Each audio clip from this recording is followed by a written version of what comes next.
Greetings on behalf of the Planning Accreditation Board, or PAB.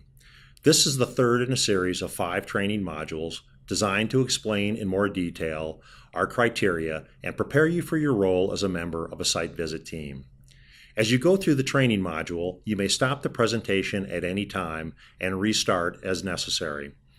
In fact, at various times, I'll ask you to stop the presentation and read through the text of the criteria in detail. Throughout the presentation, feel free to write down any questions you may have. If your question is not answered or you are confused about something in this module, please contact a member of PAB's staff and we will get back to you shortly with an answer. Accreditation standards are critical factors used to assess program quality and success. Each standard is supported by multiple criteria which provide specific detail on relevant aspects of the standard itself. Assessment of compliance is done at the individual criterion level. In this module, we will examine in detail standard number 3, faculty. Please pause this presentation to read the introductory preamble to this standard. The assessment of faculty both now and in the future is a collective review of the faculty's capacity as a group to deliver the degree or degrees that meet the program's goals and objectives, as well as accreditation expectations. Among the foremost responsibilities of the program are to promote non-discrimination within the program itself and to advance diversity and inclusion among its faculty. In the context of PAB standards, the faculty of the program is broken down into 3 categories. The first is tenure-track faculty with a primary appointment in the planning program. The second is tenure-track faculty outside the program who may teach required courses, specialization courses, or courses taken by a material number of planning students. The third is adjunct, contract, or other non-tenure track faculty hired on an annual or multi-year contract. Graduate teaching assistants are excluded from all of these categories. There are 7 criteria within the faculty standard. Let's address each one in turn. As with the previous standards, we will review the language of each criterion and the rationale behind it. In addition, we will discuss challenges programs may face in meeting these criteria. These examples are meant to illustrate situations that might be red flags for site visitors. They are not intended to serve as strict definitions of lack of compliance. Faculty quality is the first criterion within the faculty standard. Please pause the presentation to read this text. The first criterion relates to the educational and professional backgrounds of the members of the planning faculty. Quality is judged by a relevant mix of educational credentials, including accredited degrees in planning, PhDs in planning, degrees in appropriate related fields, and professional experience in planning and related fields, including AICP certification. Taken as a whole, the faculty must be qualified to serve the mission, goals, and objectives of the program related to teaching, research, and service. The following 3 examples describe situations that could be viewed as challenges to meeting this criterion. 1. None of the faculty has professional experience in planning, nor have any earned professional certification through AICP. 2. Faculty members have degrees in geography, political science, and engineering, but none have earned degrees from accredited planning programs. 3. All of the full-time faculty in planning have received PhD degrees from the same institution or from the planning program under review. Faculty diversity is the second criterion within the faculty standard. Please pause the presentation to read this text. Since relevant law and/or institutional policy may dictate how faculty diversity can be defined and what can be done to achieve it, PAB expects programs to define their own strategic goals and methodologies for achieving faculty diversity within these constraints. The criteria places emphasis on the program's active commitment to achieve diversity in its student body.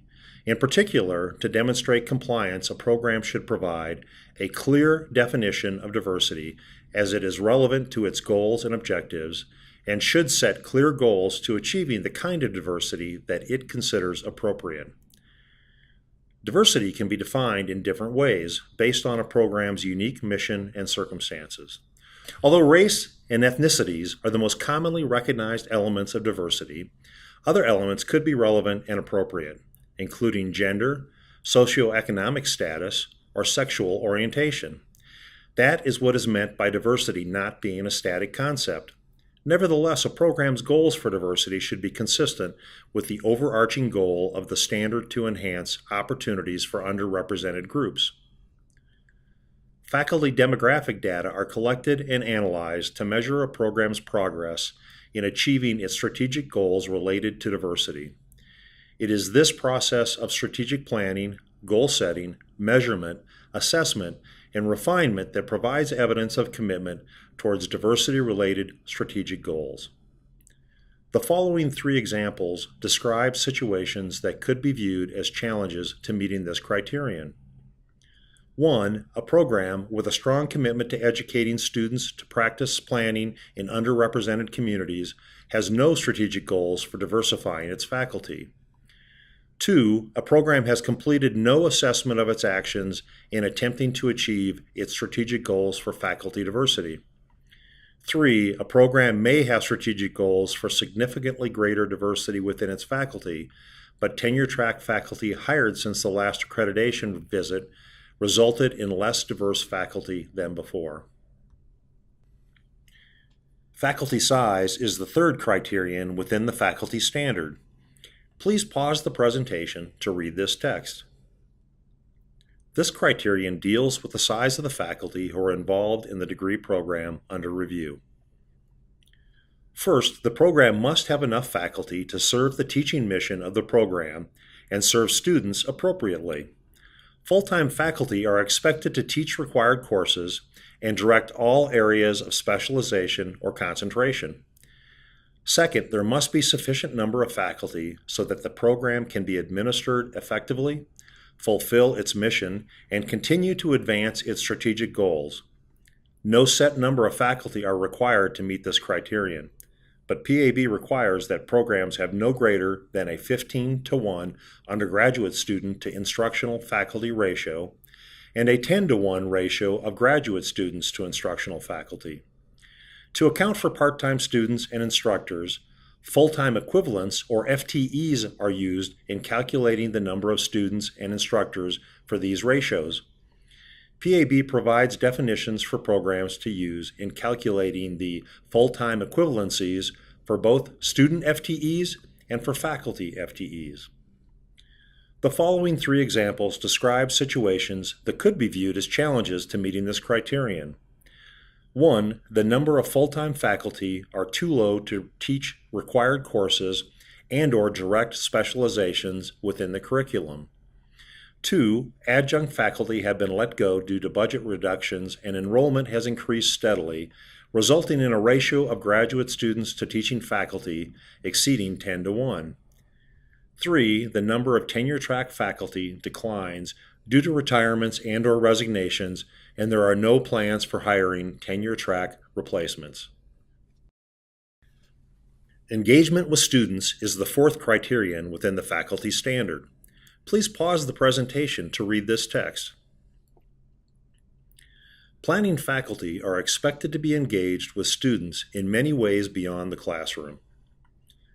Faculty are expected to serve as research or professional mentors, advisors, and members of committees for thesis or professional project reports. They also should be providing advice to students related to their job search and career development. Staff members or academic professionals are often employed within the program or college to assist in job placement and career advice. In such cases, the faculty must coordinate with staff to ensure appropriate professional career advice is provided. The following three examples describe situations that could be viewed as challenges to meeting this criterion. 1. Faculty are not present on campus other than to teach their classes and do not communicate actively or effectively via other media.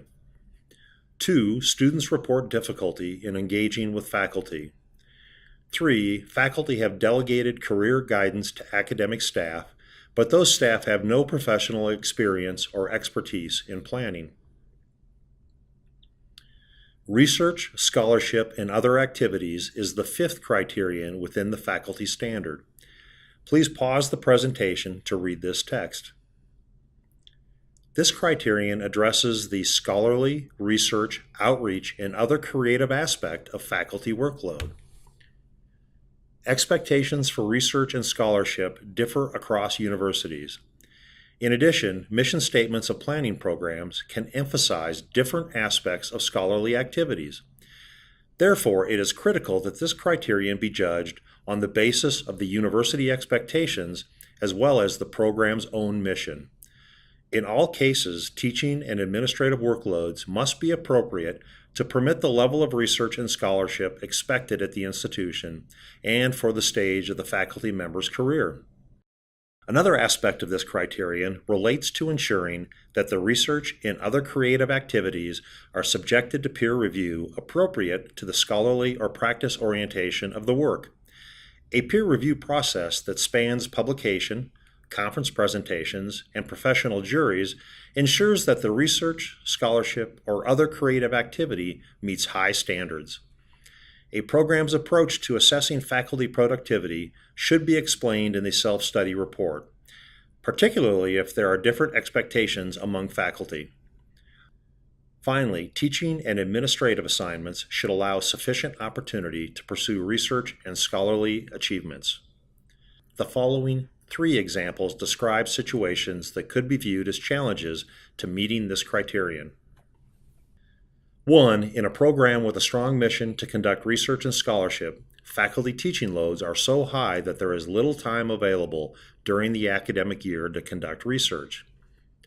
2. Faculty conduct scholarly activities with students in their program, but that work is never published or presented in a scholarly or professional setting. 3. An associate professor who is chairing the planning program at a research-oriented institution may not receive adequate releases from teaching activities to allow sufficient levels of research needed for promotion to full professor. Professional involvement in community outreach is the 6th criterion within the faculty standard. Please pause the presentation to read this text. An active program of professional involvement and/or outreach is important to maintaining currency in the field of planning, helps to advance the state of the art in the field, and promotes progress in meeting the needs of society. These activities can also enhance the quality and applicability of the educational experience for students and provide financial aid and/or other resources important to the program. Participation in national, state, regional, and local organizations, conferences, and workshops are important opportunities to serve and advance the profession. In addition, community outreach by the faculty can address the program's mission and strategic goals while simultaneously providing important professional assistance to communities in need. Variation among faculty within a program is expected as a function of subject competencies, assigned responsibilities, and stage of career. The following 3 examples describe situations that could be viewed as challenges to meeting this criterion.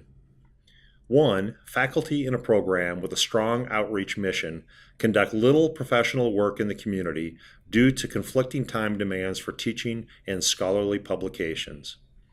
2. Inadequate resources exist to allow faculty to attend planning conferences at the local, regional, or national level.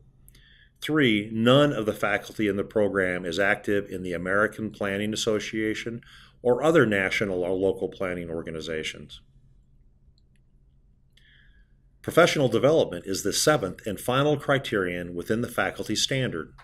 Please pause the presentation to read this text. All faculty members need to engage in professional development activities to maintain and advance their teaching and research skills. The program must provide opportunities for professional development in teaching, research, leadership, professional practice, and other creative activities either through financial resources and/or appropriate work assignments, such as sabbatical programs, course releases, etc. These opportunities also include university training on institutional policies, changing student needs, and new instructional technologies. The following two examples describe situations that could be viewed as challenges to meeting this criterion.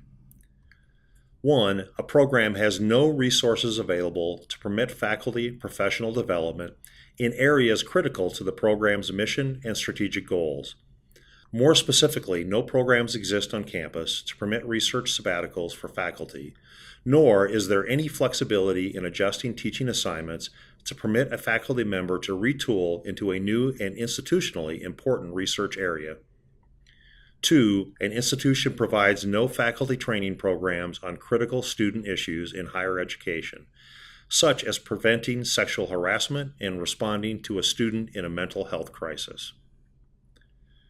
This concludes the module for PAB Standard 3, Faculty.